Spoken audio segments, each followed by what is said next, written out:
I'd like to step back for a moment now to talk about one of the iconic objects that our 3D team captured, and this was the Apollo Lunar Command Module, which Secretary Skorton mentioned in his welcoming remarks.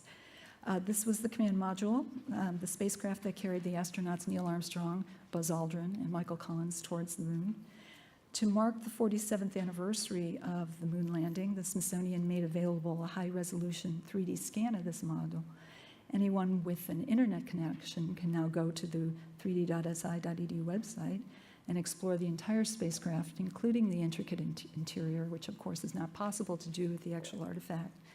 And the data file of the model is also available for download, for printing, 3D printing, or for viewing with virtual reality headsets.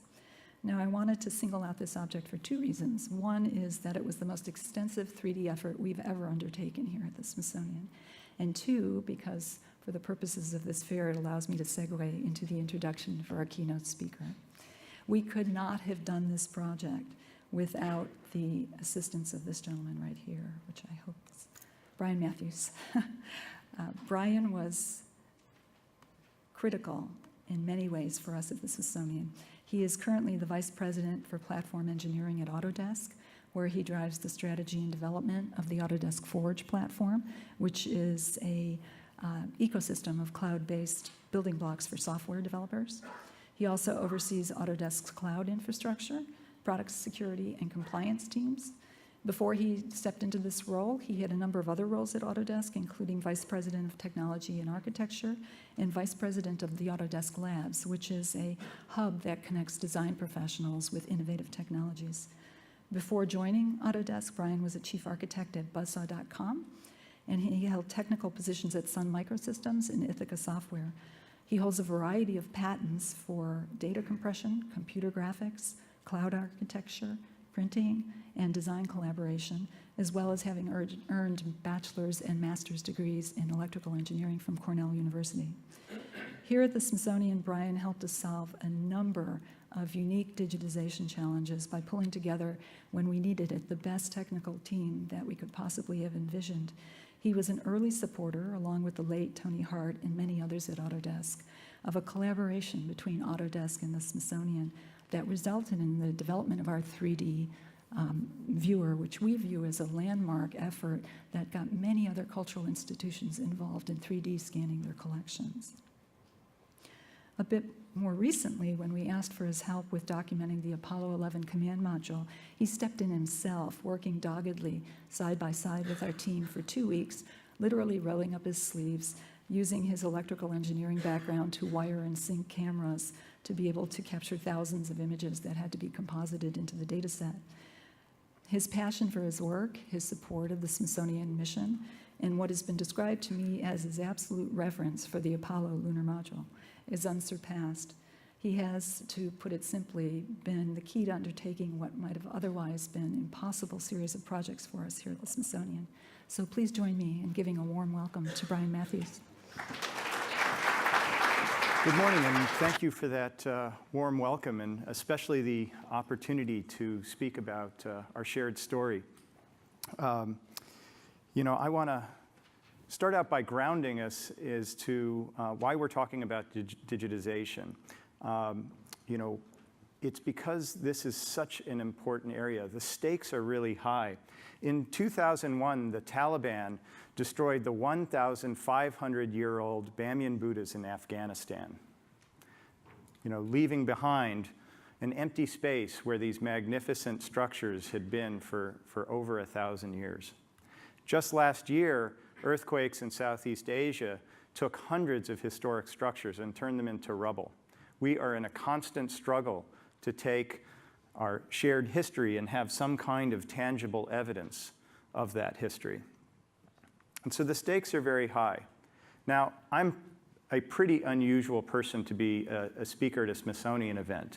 I don't have a history background or museum experience. I know very little about art. In many ways, I'm an uncultured engineer. So, why me? Well, I come from industry. My company makes tools. We come from a long line of engineers and designers who have a lot of passion about tool making. Think of our ancestors who designed this stone blade. And tools have been very important in human history, really advancing society throughout the decades. As tools have evolved and had more innovations, so has our society moved forward. But the tools that I make are software tools, tools that help professionals make anything so that professionals can imagine, design, and create a better world. And so what do these professionals do with these software tools, the ability to work with 3D? Well, they make the machines that we drive in. They make the machines that make the machines. These tools enable professionals to make the buildings that we live, work, and worship in. They also help professionals make the systems that support those structures. These kinds of tools are what are needed to build our infrastructure and the infrastructure that supports that infrastructure. It's these kinds of tools that enable us to have entertainment in the real world, like this roller coaster, as well as in the virtual world, such as what happens in the media and entertainment industries. Now, when you look at all of those different examples that I just showed of where people are using 3D tools, there isn't a lot in common between all those different industries. But there is actually something in common, and it's that they're all trying to understand the world in 3D. They're trying to take the 3D world, digitize it, and make it computable. And so I've really got one of the best jobs in the world. I get to work with all these very different industries. And what I've seen is this amazing ability to innovate because of it. Oftentimes, there's a problem that's been solved in one industry, and I'll get to bring that to another industry where there's a similar but different problem where it hasn't yet been solved. And so I've found that in order to be an innovative tool maker, you must really be a good matchmaker, bringing these things together.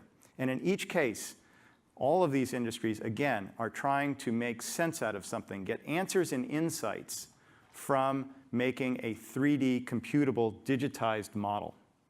And that's where the Smithsonian comes in. Now, the Smithsonian people, especially the ones in the back of the room here, they're very modest, but they really are pioneers. There have been many people who've done various forms of digitization. And as again, I come from industry, and in industry, we have PhDs and experts at different types of scanning. But while we may be experts in a particular tool that we build, the Smithsonian experts have really been generalists. They have had to apply this technology and become experts at it, at the application. Whether it's an ant or a boat, they've had to scan all of it. And so that started really a discussion. The Smithsonian reached out to many companies and industries, including our own, and asked how these new technologies could not only help digitize things, but give reach to these stories. And so when they approached us, we got really excited. We had a very shared mission here. This ability to work with 3D was very exciting. And so the idea that came up with is instead of just getting these 3D models, how do we tell their stories better? And the idea was to create something in a web browser that would have reach to anyone on the internet so that they could view these things. But we wanted to do more than just basic viewing. We wanted a really interactive curation tool. And so that's where I say that the first real main impact that digitization has had has been around changing how we can curate these stories. Now, in one of my first meetings with the Smithsonian, I came to their Freer-Sackler galleries, and I had one of the curators, Keith Wilson, take me into this room. Now, being an uncultured engineer, I saw a lot of magnificent objects, but I was not educated enough to know which of these objects would really excite Keith Wilson, which is the one that he chose to have digitized. And that is the cosmic Buddha there in the center.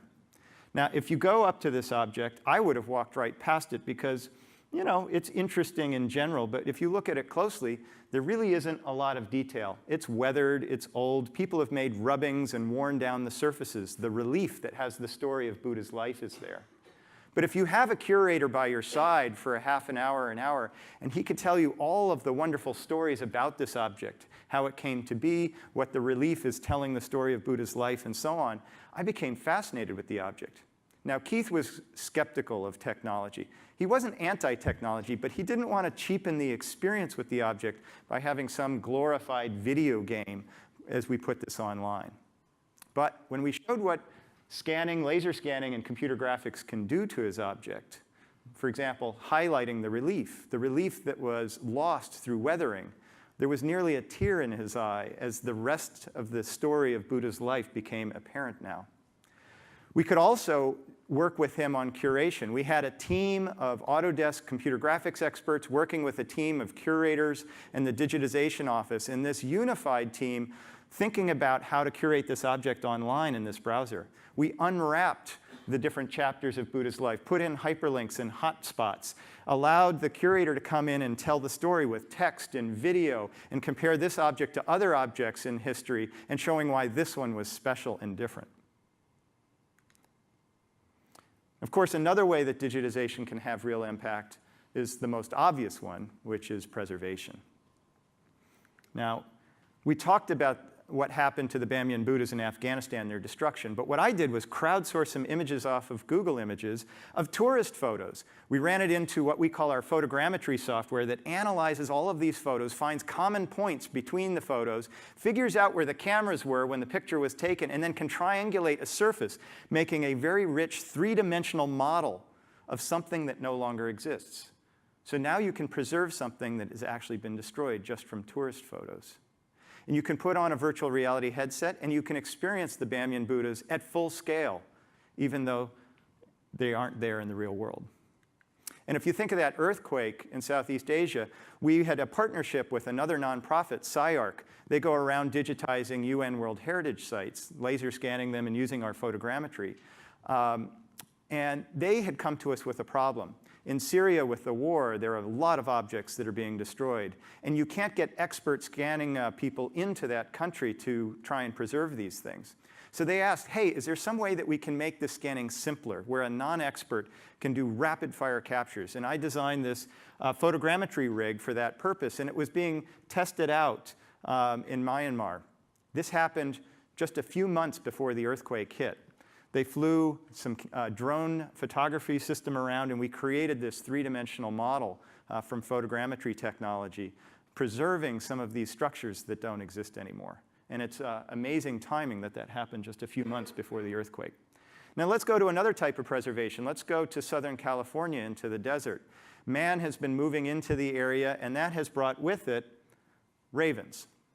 Okay? This is a desert tortoise. And that is a desert tortoise being eaten by a raven. Ravens are not natural in this ecology. In fact, one raven nest was found to have over 200 tortoise shells. 200 tortoise shells. The introduction of ravens into this area, it's thought that within a year or two, there will be no more of these tortoises left. And so there is a nonprofit organization, Hard Shell Labs, and one of their founders, Tim Shields, approached us and said, hey, can we use your scanning technology to make a three-dimensional model of these shells? Can you tell which are the decoys and which are real? We 3D printed scans of the actual shells. But what Tim Shields did with his decoys is that he filled them with some cayenne pepper. He weaponized the shells so that when the birds peck at them, they learn that you don't want to eat the tortoises. And then there's science.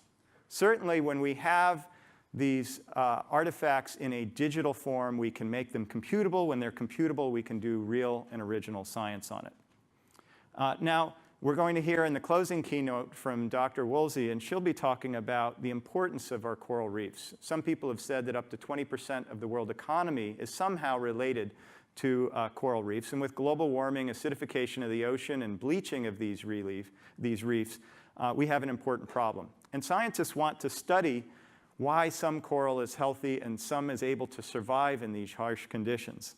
And to do that, scientists want to measure the growth of coral.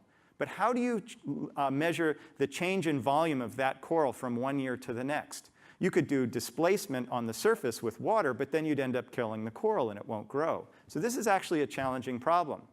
And so Dr. Sly Lee approached us from the National Park Service and said, hey, I want to use your photogrammetry underwater. I got my team of PhDs together, and we gave them 8 reasons why it was impossible for this to work underwater with our current tools. So, of course, he went off and did it anyway, took some photos underwater, and sent this back to us using our own tools. And we had to scratch our heads a little bit. There's a lot of technical reasons why this shouldn't have worked. And then we changed our software, now that we knew it was possible, to make it even better. And we even got to the point where he could do 2 scans on 2 different dates and do a differencing in the computer and see how individual polyps of the coral were growing. Another place that you can do science Again, this research led to working with the National Park Service at Pearl Harbor on the USS Arizona project. Most people see the memorial from this perspective, but we were invited to see it from a slightly different perspective. Again, using that underwater photogrammetry technique to make three-dimensional models. Also used underwater sonar and underwater laser scanning as well. Created a 3D joined model of all those different data sets, and then 3D printed some of the artifacts that were found there. For example, this Coke bottle and cooking pot, which were then handed to one of the 4 remaining survivors and got some tears out of the eyes as he connected with a physical, tangible object that was still underwater. And of course, another way that digitization can have real impact in the world is through education. If you think of the 4 generations of fossil hunters, the Leakey family, they work in the Turkana Basin area of Africa. And it's so remote that unless you have your own private Cessna, you're not going to get to their lab.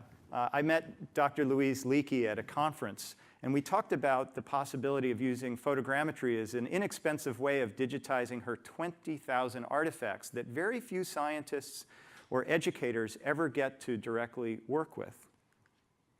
So here she is starting to do some photogrammetry work.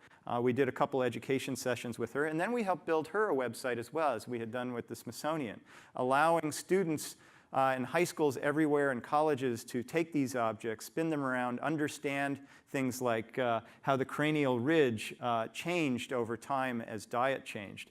We made a tool that could be searched on, searching by date or type or location, doing comparisons between 2 different skulls at 2 different points in evolutionary history, being able to take an object and see that object's relationship in the timeline to other objects, or being able to understand how that object related in space as well on a map.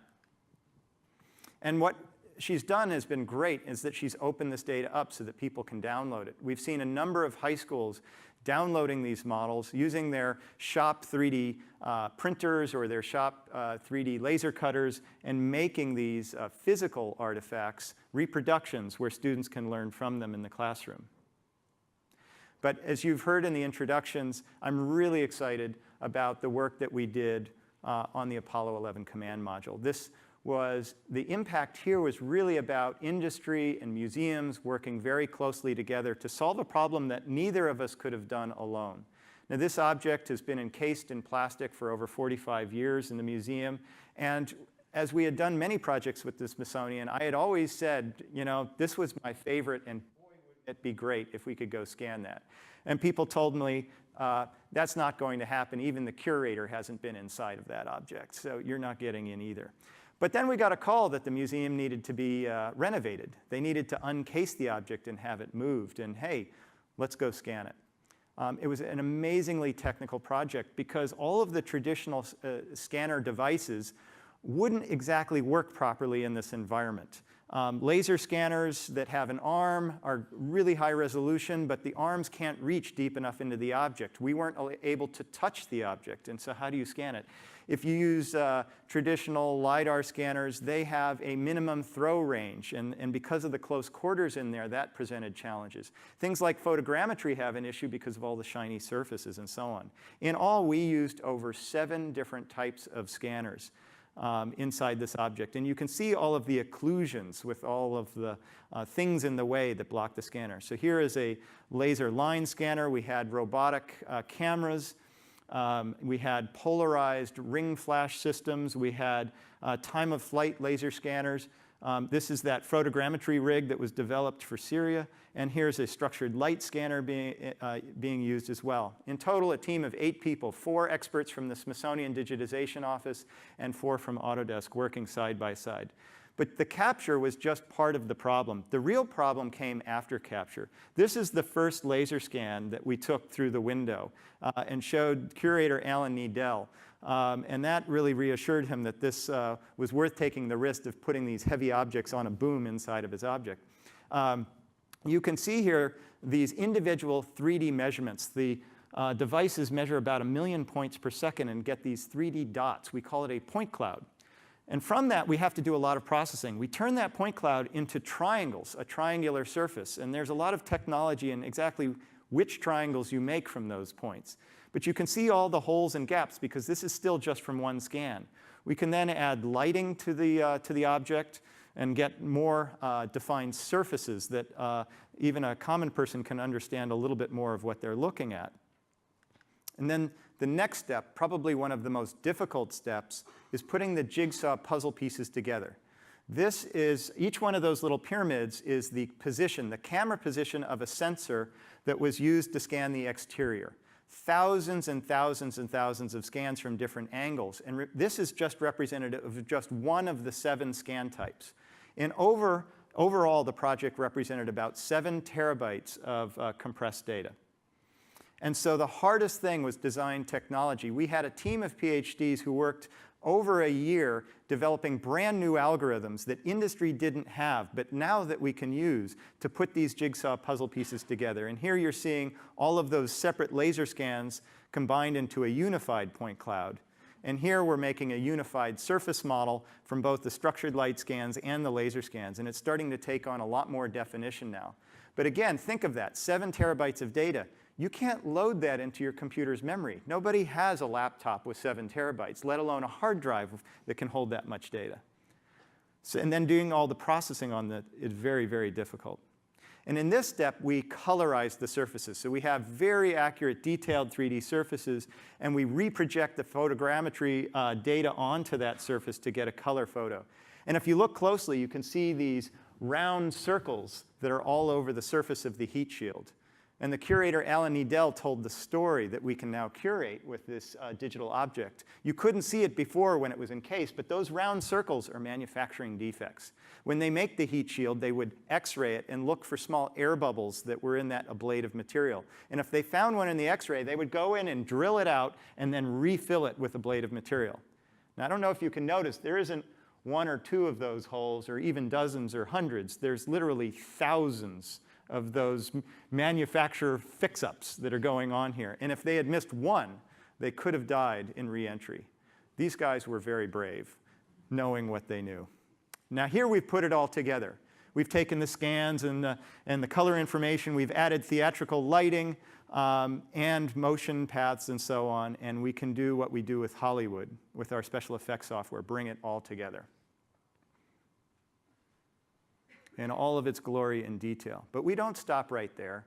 We can now add other forms of curation. For example, we can do cutaways. We can see where the heat shield is very thin in some areas, or where the equipment bays, how they were integrated into the structure. We can also do curation. For example, Alan Needell talked about how the couches, the crew couches, were retractable. They could be moved out of the way to create more space for the astronauts to work on their journey. And so we can go in with this digital model and start to tell that story through renderings.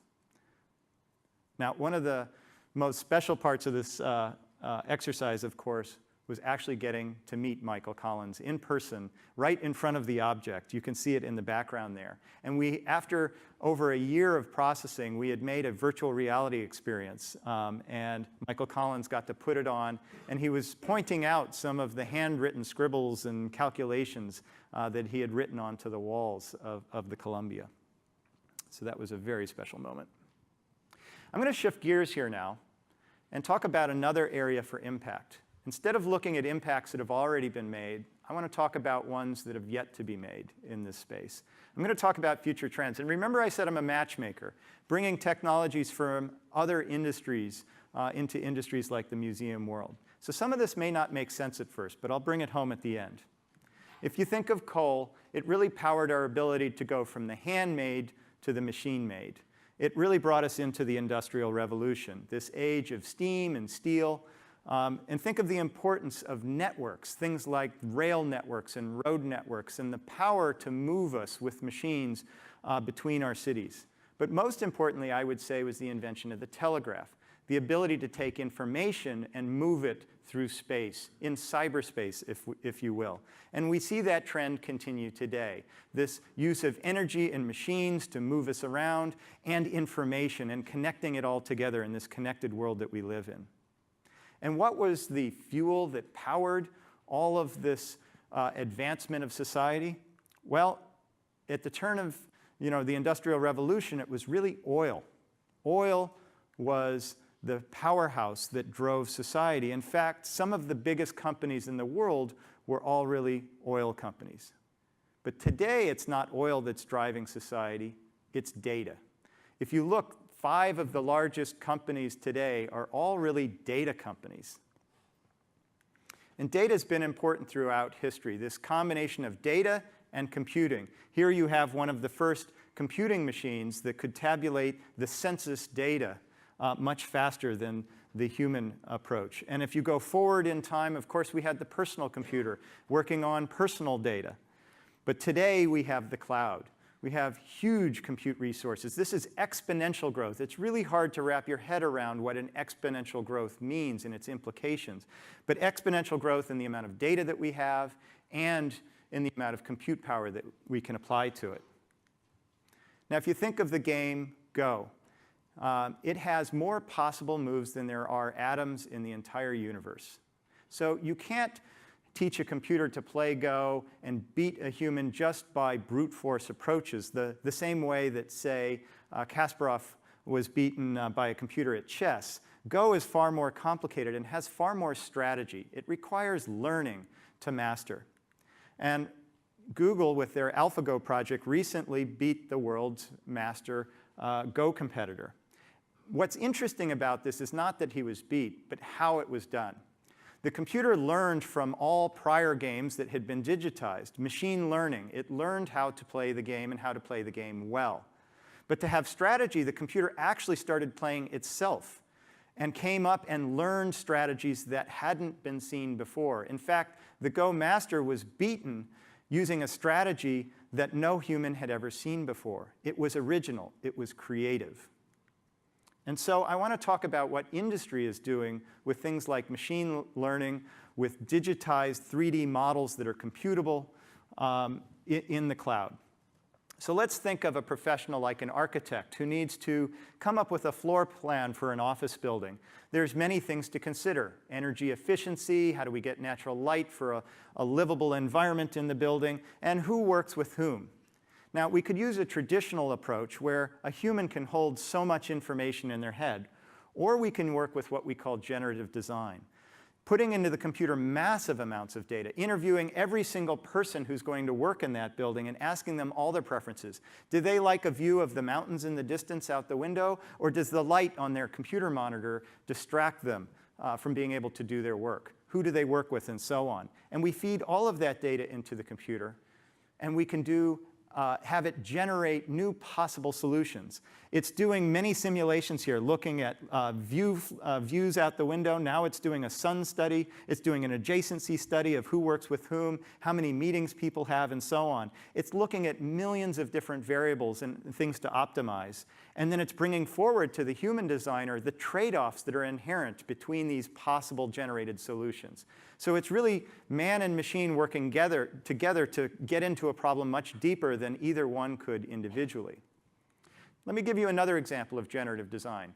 You all know what chairs are. You're sitting on one. And it's common in the industry to want to lightweight a chair, whether for fuel economy in, let's say, an aircraft or in a car. You want to make it more efficient. So we have an expert designer who's lightweighted this chair by using an latticing approach, and they've done a pretty good job at bringing the weight down. But what we can do with generative design using the cloud and data is we can have machines in parallel generate millions of possible solutions, play the physics forward, find the trade-offs between all of these. And what does this remind you of, this process? It's evolution. This is an evolutionary process. And the computer, instead of having the big bad wolf do the natural selection, we can use a fitness function, a mathematical function, to do the same thing that you would find in natural selection. And the computer designs a chair that's far more effective, but far less obvious. When I look at it, at first it looks almost alien. But if you look at it a little closer, doesn't it look like the fibers that you would find in a tree? Or let's talk about Lightning motorcycles. They make the world's fastest electric motorbikes. And they came to us wanting to lightweight the swing arm that holds the back wheel onto the bike. Using generative design, we put it into a massive compute cloud, and we evolved the swing arm part. Now, this one really blows my mind. One of these is a cat pelvis, one is a dog pelvis, and one is a motorcycle swing arm. Pretty amazing that a computer evolved a part just through computation and physics. But this took in a massive amount of computation. And so what I say, and how we can connect this back to the Smithsonian and to digitization is, rather than start from scratch and try and simulate millions of years of evolution, wouldn't it be easier to simply digitize millions of years of evolution over millions of specimens that have evolved and solved different problems? They've found different ways to cool or heat or have structural integrity or how to reduce weight like a bird has or something, or how to color things without toxic pigments and so on. If we could digitize this collection and combine it with machine learning, think of how much faster we could innovate, how much safer we could make our vehicles, how much lighter we could make our aircraft. And we could even improve the human condition. We have started a project with the University of Toronto, and a bunch of Autodesk researchers are working on making a parametric human, literally digitizing different body parts and making physics models of how ligaments and tendons and muscles interact with bone. And to do this, we've had to do digitization of the human form and create this database. This morphology can be used, again, to figure out diseases and predict how to solve some of these different conditions. And so again, if you think of all of the biological history that's stored in collections in the museums of the world like the Smithsonian, if we could digitize these and feed them into a machine learning algorithm, the answers and insights that we could unlock could really improve our ability to improve the human condition. So the next and final chapter I want to talk about is access to this data. And that's a really big impact that can be made. You know, when I think of the 155 million objects in the Smithsonian's collection, it always reminds me of that scene in the movie The Raiders of the Lost Ark, where Harrison Ford took that crypt and wanted to make sure that no one would ever reopen it again, so he shoved it into some storehouse. Now, I've actually been to the actual archive that's a 40-minute drive from here. It doesn't quite look like that, but it's just as impressive. But at any one given point in time, only about 1% of the collection is on display out of all of the buildings of all of the Smithsonian. Less than 1% is available. And think of how little of that is actually computable. In fact, I like to say it's easier for us to get access to each other's Social Security numbers today than it is to get access to this data. But one other aspect of this data I want to talk about is not just digitizing and opening it and putting it online, but kind of the terms of use around that data. Think of what these curators do. They have these millions of objects, and it's their job to go in and make interpretive materials, to really be the editors of what's important out of this collection. And that's a really important job. But as one curator at the Natural History Museum told me, he said, you know, if I uncrate one of these objects every hour for my entire career, I will only touch a small fraction of the information that's here. We really need to scale that up. And we know how important curation is. Think of the news media. It's more important today than ever to have accurate reporting and accurate curation and accurate information. But don't discount the importance of having truly open policies around data, allowing anyone to use data for any purpose. And we've seen what organizations like Wikipedia have done by making data open and accessible. In fact, there's an artist that I like to talk about, Cosmo Wenman. He is a 3D modeler and an artist who's gone around to museums of the world and digitized parts of the classics, these collections, and he makes 3D printed reproductions of them. And at one conference where he had all these objects on display, there was a gentleman who went up to the object and had his hands all over the horse's head, you know, feeling it and doing all this stuff, and he was very scared because it's expensive to make these. And he runs up to the gentleman and says, please take your hands off, when he realizes that the gentleman was blind. And think of the impact that in the original museum with the original object, the priceless object, no one would ever be allowed to touch that object and experience it. And so Cosmo has been a real proponent, not just to digitize these museums and create these recreations, but he mashes them up, he mixes them. And he puts them, most importantly, online with no legal restrictions on them. And this is what has happened with just a few of the objects that he has given fully open access to. People are remixing art the same way that musicians have sampled music and remixed it to make new music. They're doing this with art. I especially like the cocktail ice in the form of a classic. So in closing, why do we need to digitize our collections? It's because there's been so much impact made, but the potential for impact is so great as we move forward. Whether it's to preserve our heritage from wars and from fires and from hurricanes, whether it's to educate our young generation on the importance of these objects, whether it's to do new research and find solutions to problems, whether it's for curation and being able to tell accurate stories, or whether it's about giving open access, allowing anyone in the world access to objects which would otherwise be off limits, and allow everyone to participate in the storytelling and meaning behind these objects. Digitization is key. It's more critical than ever. And so I ask and close with the question, what can you do to support the museums, to support the Smithsonian in this effort? Whether it's donating money, whether it's donating time, whether it's becoming a curator yourself and adding your stories to these collections, I ask you to be engaged. Because genius is certainly in the idea, but the real impact has to come from action. Thank you.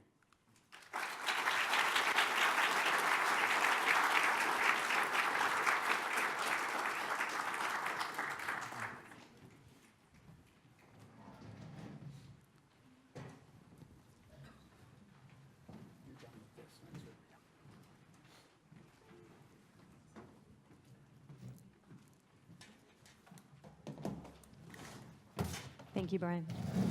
Is this on? We're good? Okay, great. I can't hear myself, but hopefully you can hear me. That was excellent. I'm still processing it all, still have a lot of ideas flowing. My name is Vicki Portway. I'm with the National Air and Space Museum. I work in the Digital Experiences office there. And I'll be moderating a conversation between our panelists here in a keynote response. We have two guest panelists today, Desi Gonzalez and Liz Neely. I apologize, John Hessler couldn't make it. He got stuck in Guatemala, which happens. What are you going to do? What are you going to do, right? So, so Liz has been gracious enough to join us on the panel today. And just to introduce you both, Desi Gonzalez writes, research, and makes things at the intersection of art and technology. And she's currently leading digital engagement initiatives at the Andy Warhol Museum in Pittsburgh, Pennsylvania. She recently spearheaded the design and development of the Out Loud app, which is a new audio guide inclusive of museum visitors who are blind or have low vision, and features location-aware storytelling that uses 3D reproductions of Warhol artworks for visitors to understand their composition through touch. And Liz Neely is Senior Director of Integrated Content at the American Alliance of Museums, otherwise known as AAM, here in DC. And she spends all of her time looking across the museum sector and knows everything, just knows everything that's going on. And of course, you already met Brian. Just for those who might have just tuned in, he's Vice President of Platform Engineering at Autodesk. So to stick with what we just saw at the keynote, Brian, really, you represented a couple of really interesting ideas on how we can increase impact in education and research and preservation and storytelling. So many opportunities for cultural heritage. I will ask the two panelists what your response is and what you think are some of the most exciting things that you saw or that you're thinking about as a result of that presentation. Shall I start? Yeah. Yeah, so thank you so much for your talk. It was really interesting, eye-opening. There are certainly applications that my museum, being a kind of medium-sized museum, is not quite ready for, but I'm excited to see what happens with things like machine learning, you know, and the kind of the evolution that you were talking about, how we can learn from our objects to create new things. But, you know, what resonated with me most was kind of a combination of what you're talking about with preservation and open access, especially when I think about my institution. So the Andy Warhol Museum was started about 24 years ago after Warhol's death in '87. They auctioned off all of the objects that he had in his estate. And founded both the Andy Warhol, well, not all of the objects. They auctioned off a bunch of them to create this fund, which was able to start the Andy Warhol Foundation, which arts institutions might be familiar with here. They fund a ton of great things going on in the country. And then they took the rest of the collection and started our museum. So we have a fantastic collection that spans Warhol's entire life from his birth through his death. And beyond, as well as just its artwork. So we have things that he made as a child. We also have his full archives that really allows us to mine Warhol's story in so many different ways, but also get a sense of what was happening culturally at the different moments in his life from 1928 to his death in '87. And one thing that we've been thinking about a lot in my museum recently is that when we started 24 years ago, there was no people didn't realize that Warhol would still be such a thing, still be such a big cultural touchstone today.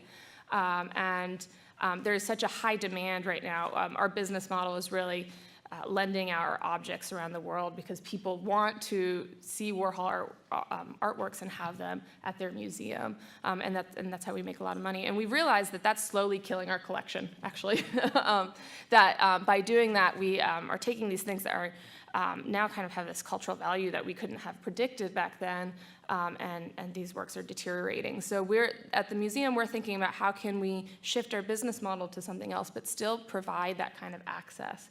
So that concept of both preserving and providing access. So some of the things that we've been thinking about are how can we create digital experiences that might approximate experiencing a Warhol artwork? How can we find new meaning by having these digital experiences? It's really interesting because I can't believe that opened 24 years ago since I was there when it was opening or went that year. So that's a little scary how time flies. I've been following the work of Autodesk for quite a while because I was doing a lot with 3D printing when I was at the Art Institute of Chicago.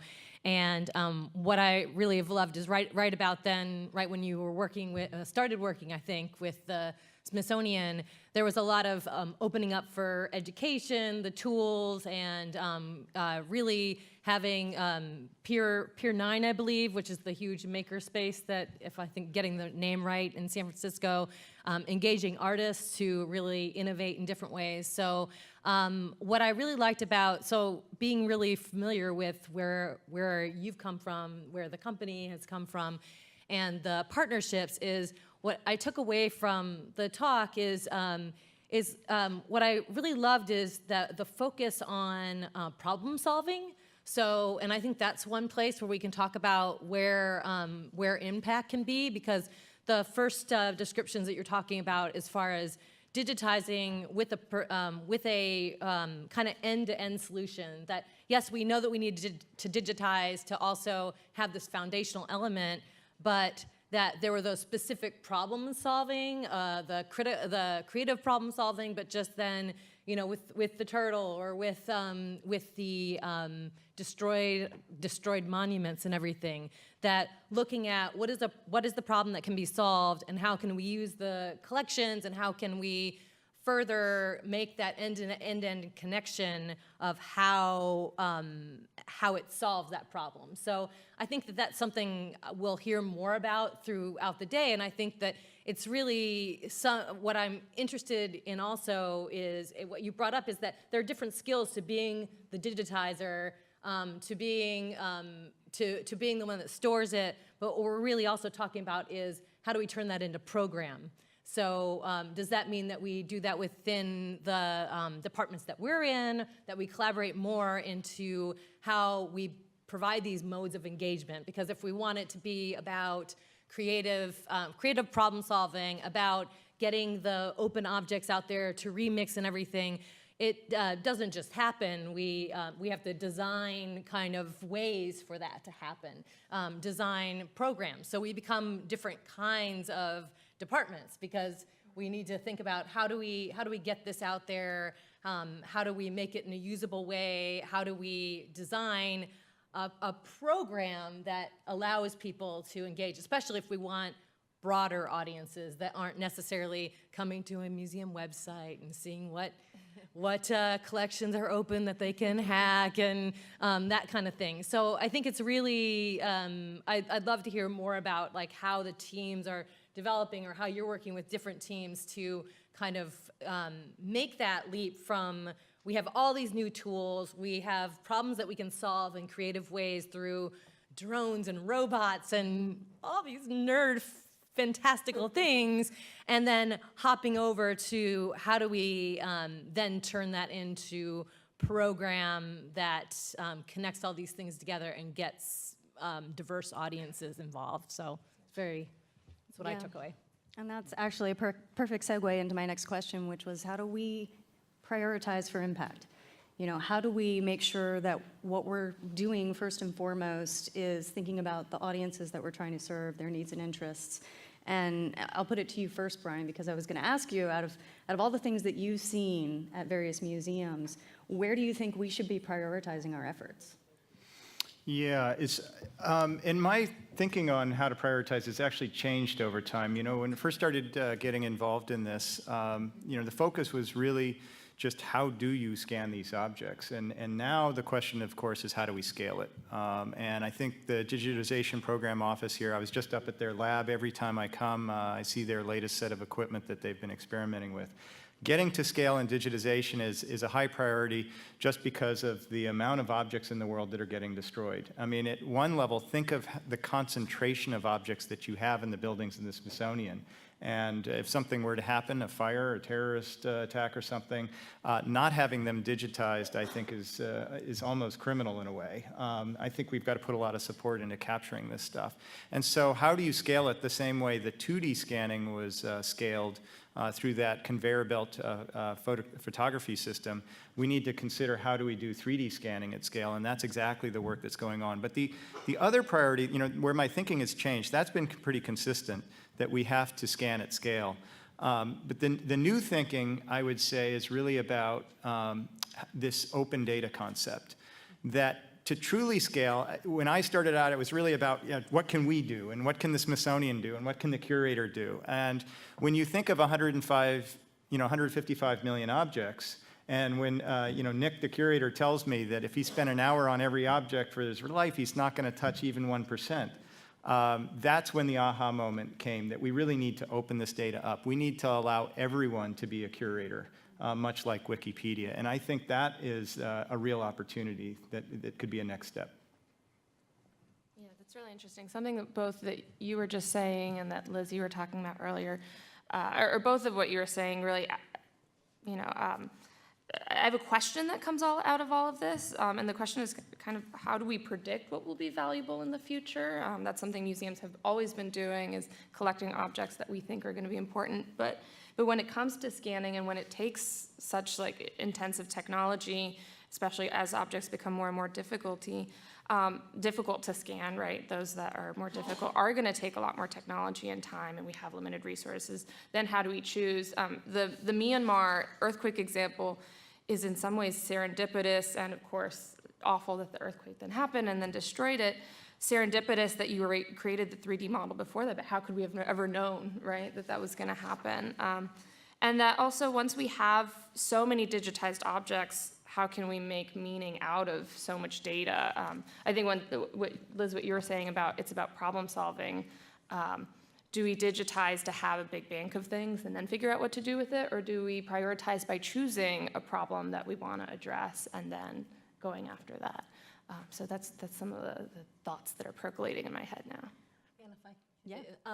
On the open data issue, I think a lot of people in this room would definitely agree with you, and we love to hear industry talk about open data, because I think that's the and we'll probably talk more. I think that with as complicated as all of this is getting, with scanning, with now if we're going into machine learning and all of these possibilities, museums really have to partner.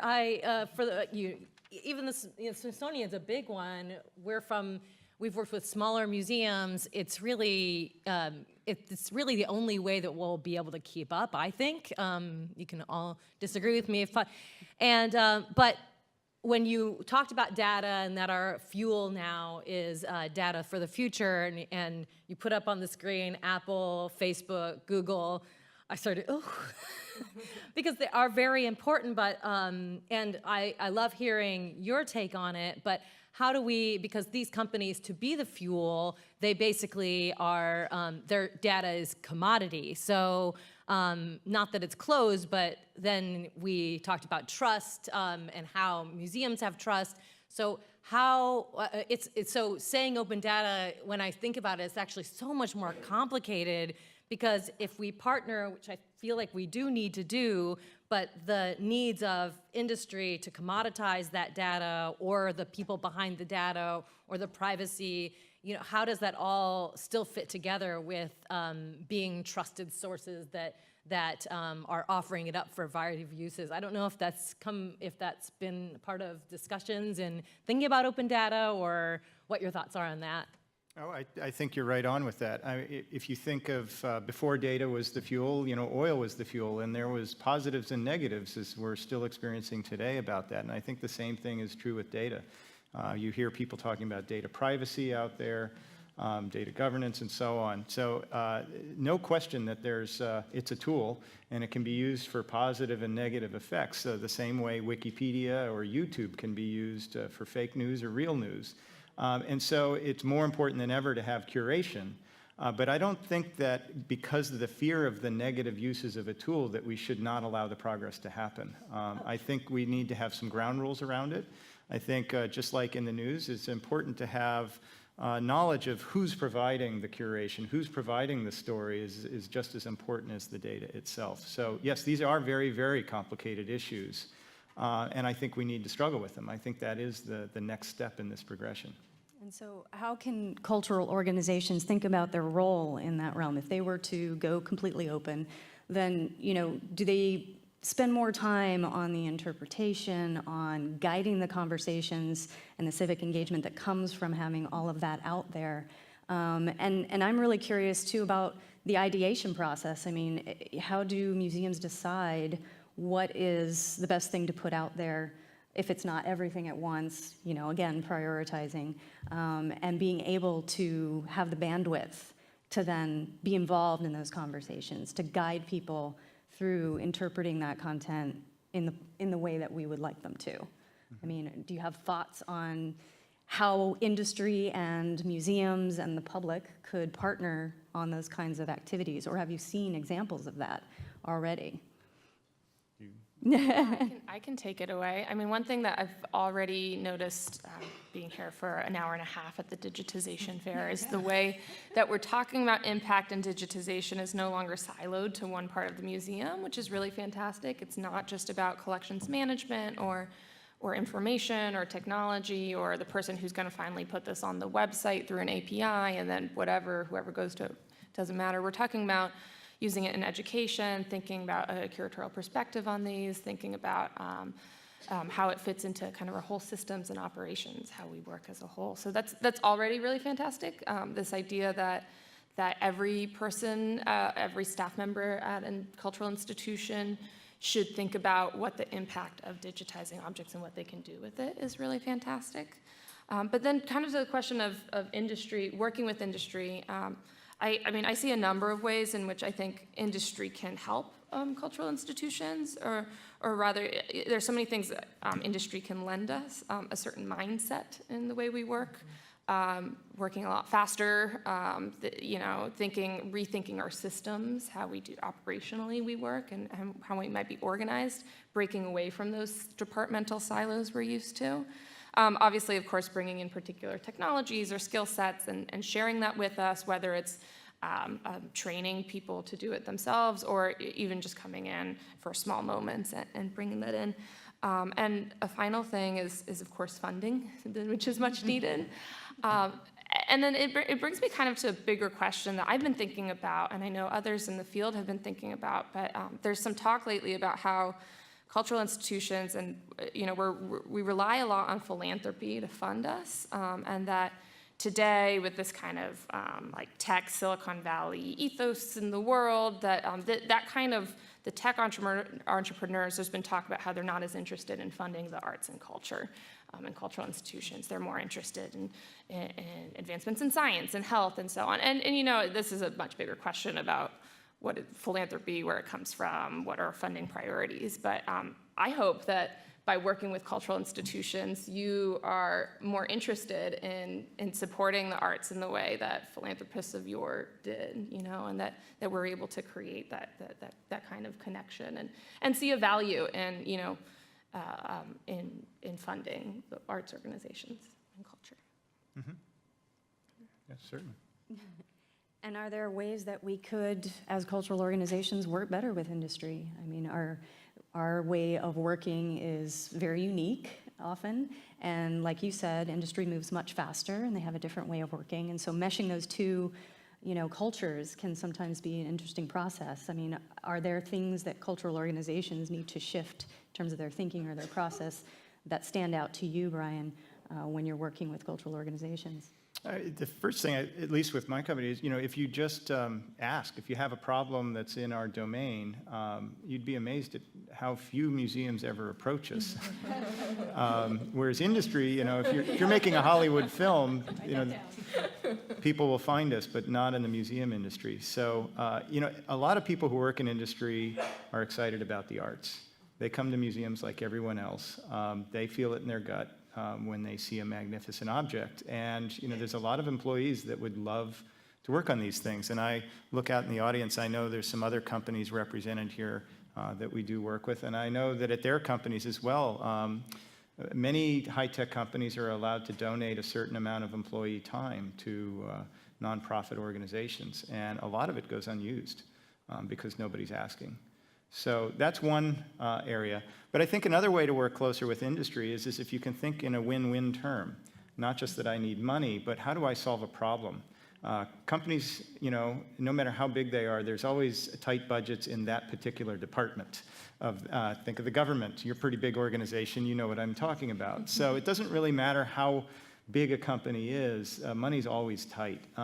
But if you have a problem you want solved, instead of just cash, that creates a much more interesting conversation and can often lead to cash once you get involved in solving a problem that can then be used for industry. Also in win-win, think of the data. You know, I'm not at a pharmaceutical company, but I think of some of your archives could be used for the human condition, for the human good. But with all of the restrictions that can come with that data for commercial use, I'm not sure those restrictions are all that helpful. And so it's another way to make things win-win, where if industry sees the value of things, they will put more effort where they're seeing the value. And so you can find win-win opportunities. Understand what it is that industry cares about. What we cared about in a lot of these projects was solving hard problems on data sets that our industry partners wouldn't let us have. If they have the secret next generation something or another, we often don't get to play with the data that our tools help create. And so a museum was a very interesting opportunity, like the Apollo 11, to work with an object that is extremely complicated, really pushed our tools, and our PhDs had to invent all sorts of stuff to make that happen. And now we get to take that technology and apply it in new areas. So cool. And it was open. Thank you, NASA. So sorry to put you on the spot, Liz, but in your survey of the museum sector,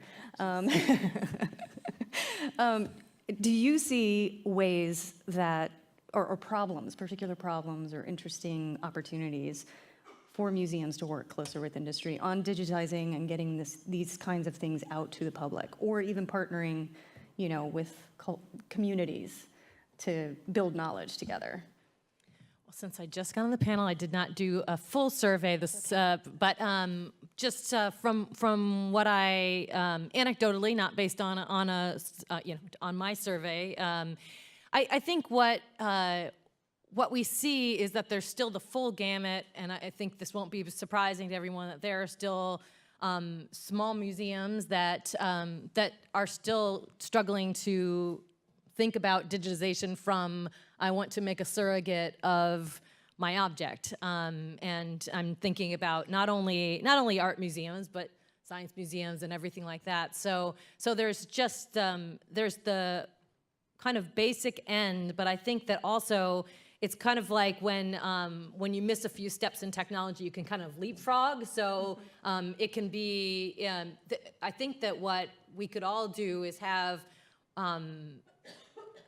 look at tools that are very low, that are very easy for, and I think the tools are getting easier for smaller museums, for museums that don't have a specific digitization office or even a department, because I think there are a lot of, then if it gets explained on how those museums can work with other museums, there's probably less of a win-win with industry. In some ways, it's a harder sell because working with Smithsonian is one thing you're going to have a lot. But I do think if we, as a field, provide, and through groups like this, provide just tutorials, and this is something we can do through AAM, of how to approach industry, how do you design a project. I think that even things like that can be tricky for some museums. How do you design something that could be manageable with staff that you have, that could be applicable to getting some help from funders or from industry,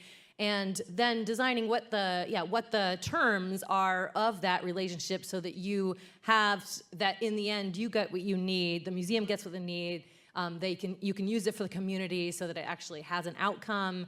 So I think that then all the way up through, of course, there are a lot of museums that are trying different things, that have digitized collections, but then getting into showing examples of how to spur usage. So if we just have a collection out there that is available to open, great, that's so fantastic, then how do we help get that in the hands of people? So if we just share, I think sharing stories of how it works, because something like that, even if it's sharing a story of the Smithsonian, is still helpful to helping someone that might be in a very resource-strapped or doesn't have time to really do a lot of research to say, I could do this. You know, I can have this program at my museum that will utilize the digitization efforts that we've done. And then beyond that, also just, so I guess I'm all about sharing stories about where it's going, that this is really going beyond surrogates, and that it is about data, it is about becoming part of the research ecosystem, it is about preservation, sharing more widely that these things are happening, that these things are preserving sites. So I think that running the full gamut means that we still need to be leapfrogging and talking about where this is going, because I especially think the machine learning part is going to feel very abstract for many, many, many museums. But if we start talking about it and what it means, and I also think that in the next few years, it's just going to become more and more accessible to everyone. And if we share the stories of how it's really used, and I think we'll hear more about that this afternoon from my great panelists.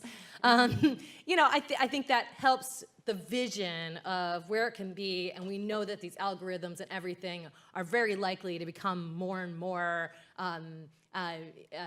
usable by a non-specialist audience. So the more the industry can do to help us get those tools in the hands of everyone else in a usable way. I think just going back to Autodesk, and one of the things that, you know, the 3D scanning that you're doing here at Smithsonian, it's all about, you know, the millimeters, the right, it's all perfect. But the fact that you have tools like 123D Catch and 123D Design, and that there are free tools out there for education that anyone can actually get into and play around with 3D, it's great to have that full gamut, because that's how we also get a generation of young people that are playing around with it, learning how to incorporate that into programming and other things like that, to that in the future will be a lot easier for more museums to do that. So industry can really drive, kind of through examples like what you've shown, the ideation step that we have to go through in terms of defining the problem that we're trying to solve. And I think that's a great point. because I think that is a big challenge for folks, is to really figure out how these tools can be used, and they don't always come to the table knowing exactly what problem they want to solve. Once they see these tools, then they get inspired, and see the tools and what they can do, they get inspired, and just bring that full circle to the audiences that we're trying to serve, and how we can, at least in Smithsonian's case, reach 1 billion people a year. That's a challenge, and how do we create, through digitizing our collections, those types of engagements, those types of experiences that are really going to get people excited, and work on those first and foremost. And I know Desi has some thoughts, but Brian, you had a thought there. I just want to be careful that we don't just think of this open data in industry in terms of big companies. This is really about democratization. If you think of the Wikipedia example, look, a company could be a single artist who wants to remix some art and produce an original work. This doesn't have to be industry in the traditional sense. And so when you think about, museums are not prepared for machine learning, for example, that's the whole point, that if you open the data, it isn't necessarily the big Google or Facebook or something that has to do everything in the future. There's a bazillion students. I think I'm taking an online course in machine learning right now. It's where they call it a MOOC, and there's, I think, 100,000 students around the world who've taken this one online course on machine learning, and so now there's people in their garage that can take this data and start doing things with it, the same way that they do things that are amazing on YouTube, doing dance moves or what have you out of their garage. So it's really not about industry, it's about democratization and getting rid of restrictions so that anyone can tell a story. Certainly Hollywood tells a good story, but other people have stories to tell as well. And so, I remember someone from Hollywood saying, and I think you're right, this isn't about technology, it's really about storytelling and who gets to tell it. You can have a rock, okay? A rock's pretty boring. Here's a rock. And then I can say, but this rock came from the moon, okay? Oh, and there's men who went to the moon and risked their lives, and they almost didn't make it back to bring you this rock. Oh, and by the way, here are all of the Native Americans who did the mathematics to enable the rocket ship to take the men to the moon to bring back this rock. So the storytelling is really key, but I think we've got to change the museum mindset that only the museum gets to tell the story, only the curator, and that was the connection I was making back to professional journalism versus Wikipedia. They're both needed. Mm-hmm. It doesn't cheapen the other one to add in the additional democratization and breadth. That's a really good point. Yep. Yeah, I like that, the way you phrased it of who's telling the story. I think there's the aspect of who's getting to tell a story by giving them access to the objects, and then, of course, creating access for people who may not have historically had access, or thinking about who those audiences are and what audiences we're trying to reach. And so one project that we've done at the Warhol that you sort of introduced is that we've have these 3D scans of Warhol artworks that we've then turned into 3D reliefs, and one object based on one of his Brillo boxes, and working with a local technologist who is really excited to be able to kind of work with this material, the great content that we have, or rich content of Warhol artworks. He's created these 3D reliefs of iconic artworks that, using a CNC mill, and creating these kind of really durable antibacterial surfaces that we now have on display in the galleries. And we developed these with the local technologists, but also working with the visually impaired community in Pittsburgh, and iterating on these reliefs based on the digitized models, to make sure that it was something that worked for them, that allowed them to get a sense of the artwork. And then we've also paired those with audio that kind of guides you through the experience of feeling them. And so for us, it's how can we also use this data that we have to provide different ways to experience artwork. And of course, we have these on display. While it is primarily for a visually impaired audience, it's on display in the museum for anyone to experience. And you get a lot of people who say that they notice things in the artwork that they wouldn't have before. That by using touch and kind of engaging people in other senses. And it also kind of diverts attention, they have this impulse to touch these really rich, finely created works. They can't touch them. We want to preserve these objects forever. This is another way to kind of divert that. Well, thank you. I want to thank the panel, but we want to move to questions from the audience. If anyone has questions for the keynote speaker or the panelists, relevant to what we've been discussing. Ah, here.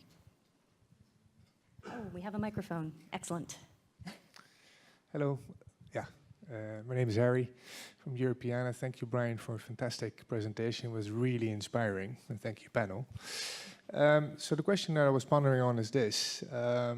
So if we conceive of impact as maybe the mind shift that we need to make to stop having collections at the center or technology at the center or at a starting point, let's say, but real people, because we're trying to solve problems for real people, and these are just instruments if you want to do that. I was really intrigued by your comments on generative design. So I probably misunderstood it, but I interpreted this as, okay, there's the ability to use design thinking and computing power of having a problem at the center and throwing it through a computer and then having optimized solutions coming out of that or something along those lines.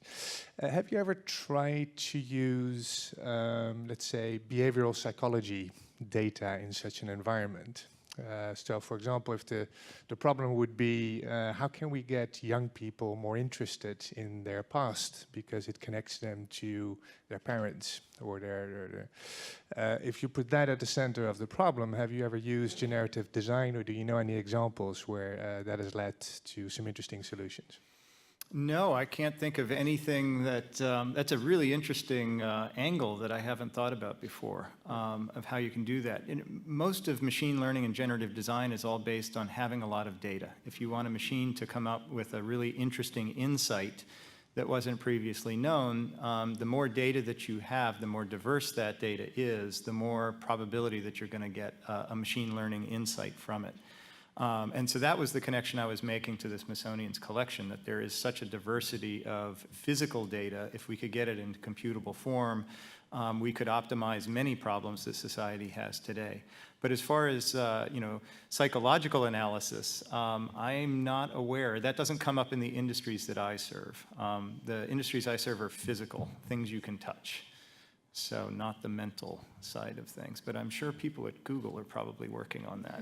Right. I think that where in retail, if we had someone sitting here from Walmart solving retail issues, because I know that there's been all kinds of they have big data really doing behavioral that if they're, I'm probably getting this wrong, but there was an article probably about 8 years ago about if there is a storm coming in Florida, they know that they're going to sell a lot of peanut butter.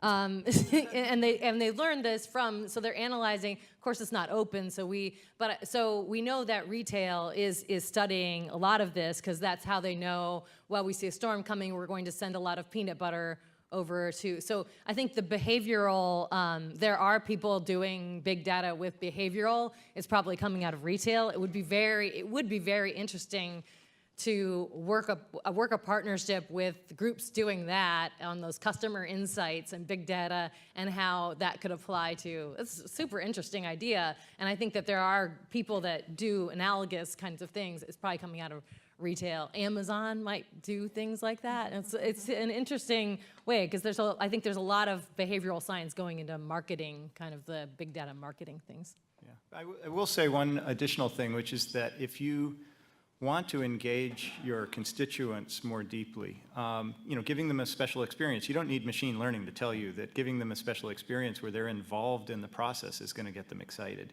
And I think some of the crowdsourcing things that the Smithsonian has done has been pretty interesting. They had some things that they didn't have budget for, and they did a Kickstarter campaign, and they let the community fund it and be involved in the process of restoring one of Neil Armstrong's spacesuits. And it was funded, and they put the data online, and they made the people who funded that campaign had some special recognition and special connection to that project.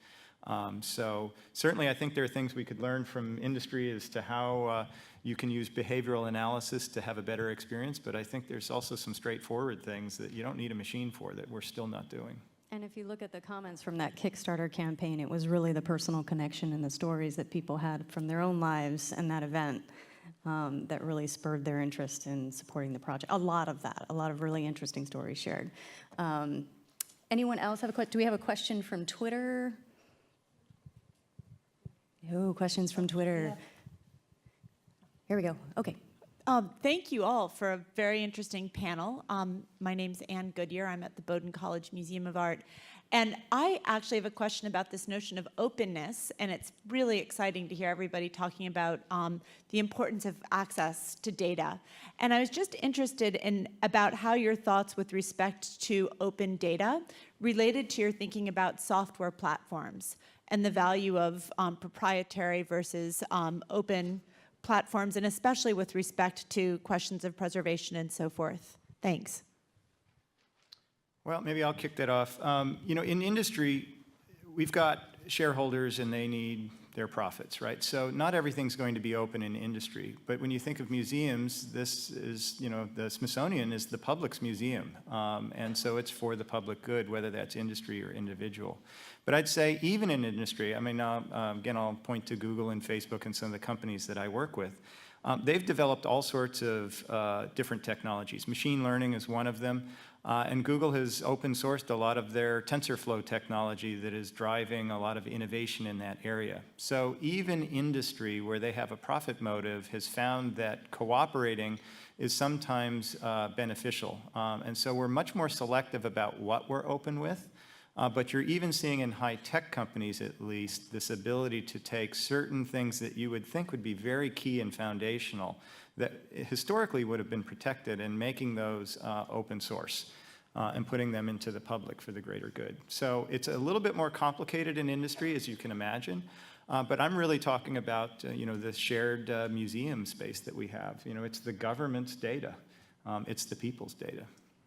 I also think that the platform, as long as whatever platform tool you choose to do what you're needing to do is, as long as you can get that open data in, you can get the data out and what you need out in a standard that you could use in another platform, then it kind of disambiguates those two kind of questions. Because if you use a proprietary software does what you need to do, as long as you can get that out in a standard format that could be then used in a different proprietary software or in a different open source software, that maybe it doesn't matter as much what the tool is for that specific thing is, that if it's open or not. Love to, if that's controversial, I'd love to hear from others, but it's really, if you do something in the proprietary software and then you can only get it out and you're locked in, then I would say that's bad. If you can then get it out and then put it in another and use it in another thing, then I think that allows you to use everything. Oh, That's a very good point. I wonder also if, you know, at my museum we use some open source software, such as our website's powered on WordPress, but then a lot of proprietary software, some which is specifically built for museum or cultural institutions or institutions that do ticketing, things like that, right? And a lot of that is proprietary. I don't know if we have the skill set to maintain the open source software, or that we have the, you know, at least at my institution, we don't have staff to build our custom software, but it is interesting to think about when we do pair with industry, how we think about that. And maybe it's something that we haven't thought. I don't know if I've thought about it enough. I've thought about it a little bit with our website, where we really want that to be something that we can continue to build on in ways that we need it, and we don't want it to be something that we're locked into. We can take the data out really easily, but other things that we might just not be quite ready to tackle yet.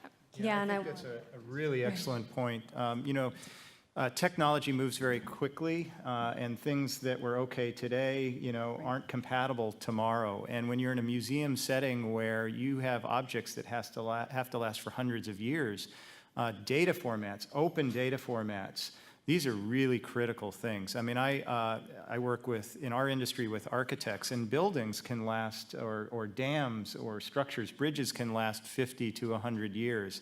And so, unlike other industries, my industry is much more interested in open data formats.